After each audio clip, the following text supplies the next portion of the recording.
Okay, how can you make a self-care routine for healthy eating? Oh, I think that's actually a really good question. I, that is. Yeah. Um, I think what a lot of people do is meal prep. Yeah. I find that helps a lot of people. It also saves time and money when you meal prep. Hmm. Um, yeah, I think looking into what kind of food you feel like you need to have a balanced diet, and then I know we keep saying schedule and plan, and I know that not everyone is into it, but like scheduling it and planning it to see like when's the best time to make sure everything's balanced. That might be good. If you're not so into the scheduling and planning, I suppose you could just feel like, for me, I feel like being mindful of what my body feels like it needs and then going to get it, like whether it's rest or like certain foods. I think that's another way that you can do it too if you'd like. But yeah, for mindful eating, definitely also do your research on what you should be eating so that you Yeah. have a mhm. wide diet.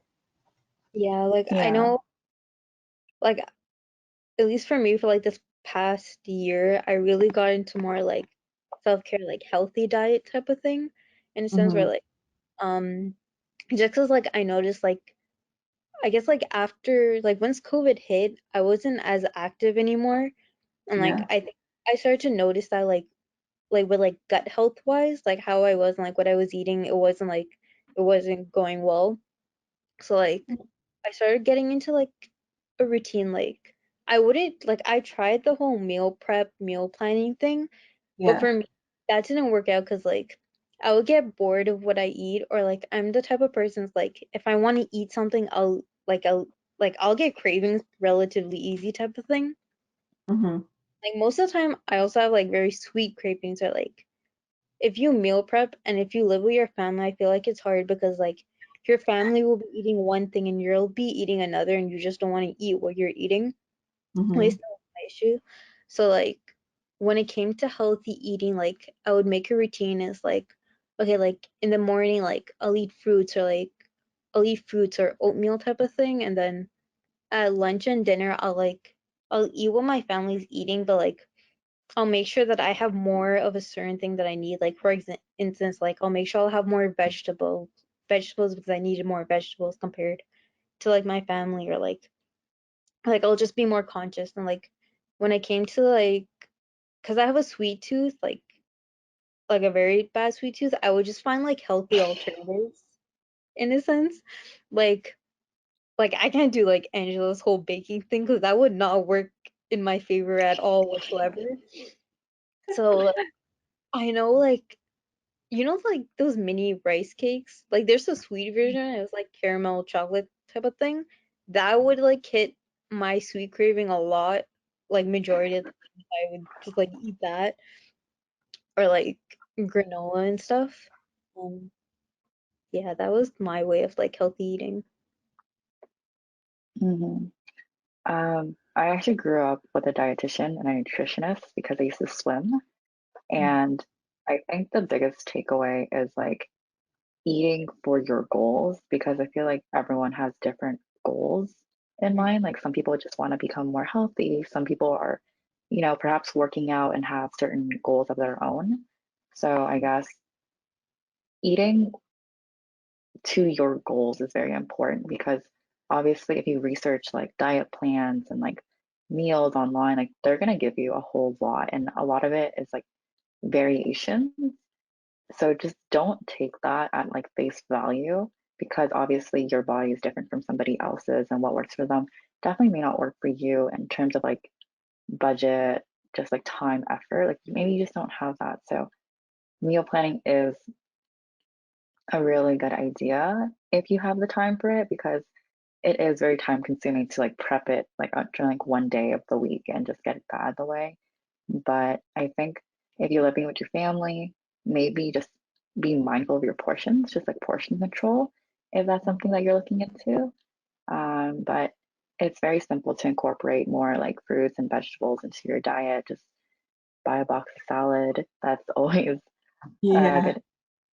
But that's what I did. I literally had like 3 boxes of salad just like in the fridge to Yeah. myself just to like substitute if I got hungry, if I needed to snack. Like that is something that is pretty achievable. So That was so relatable. Packaged salad it's with so the coffee. difficult though. Yeah. Hmm. No, And it, like, it is really difficult. yeah, I think like one of the huge things that saved me was just having fruits around the house. Yeah, If- having it Hmm. available, right? Yeah, because like I know like in my household, I'm I'm the only one who actually eats fruits. No one buys it, I guess. Mhm. But Mhm. because of me like actually eating fruits, like that helped a lot. Like if I was hungry, or like not even if I was hungry, but like if I just like felt like munching on something type of thing, that was just like easy and convenient to do. Hmm. Yeah. I mean, what you were saying about like Angela's baking, like you could always like substitute a lot of like the sugar and like a lot of like the really heavy calorie stuff with Hmm. other things. Like I know like paleo, like I I follow like this like paleo cook and like she posts like a lot of like really, really healthy like baking that like will satisfy like your sweet tooth and your cravings, but like it'll also be like good for your body and like, if that is your goal to like maintain or like lose weight, like that's also a thing. But overall, it's just like very healthy and very clean. So that's also Yeah. an alternative to your sweet tooth cravings. Hmm. Just to as a public service announcement. I don't bake for my sweet tooth. I bake because I like the baking part. A lot of Yes. the times the stuff I bake ends up uneaten because no one wants to eat it. It's not that it's not good. It's just I make too much. Yeah, I completely understand. My family Yeah. doesn't eat my baking either. Yeah. My family has But vetoed my baking. I also have to make a separate batch for my dad because he's diabetic. So it's like, Yeah. So, yeah, like baking's always an option or like cooking for yourself, just like adjust to whatever you need. So it's always